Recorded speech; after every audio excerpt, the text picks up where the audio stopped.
Most people pick option 2 because option 2 does not require you to change anything in your internal wiring.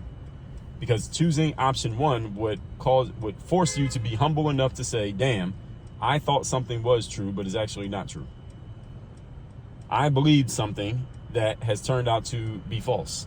Somebody sold me on an idea that turned out to be the wrong idea, or they gave me inaccurate information, or they didn't give me complete information, and I was foolish enough to accept it.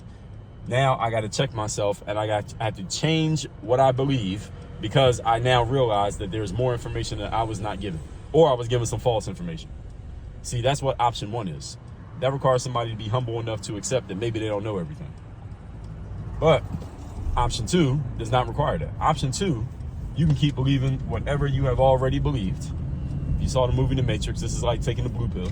Keep believing everything that you already believed, and assume that anytime your worldview comes into conflict with reality, it must be that reality, i.e. other people, they're just too stupid to be as smart as you, and they don't see things the way that you see them. So that's the only reason that there's conflict, because other people are just not as wise as you are, and therefore they haven't seen things the way that you have come to see them. That's the only reason that there's conflict between you and them.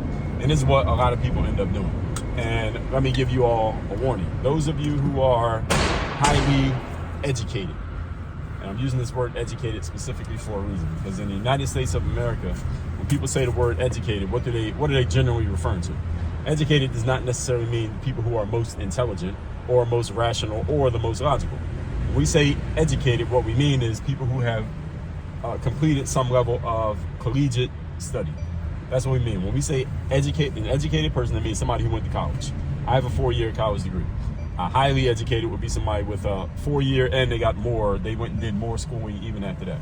And uneducated, by definition, when they do data and stuff, and they say uneducated white men and uneducated or white women, uneducated means people who did not go to college. That's what the term actually means by definition.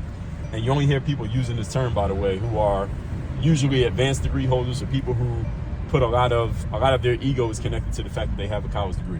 There's no part of my ego connected to my college degree, so you don't hear me using these kind of terms ever, unless I'm using it to talk about or mock these people who think their college degree makes them somebody.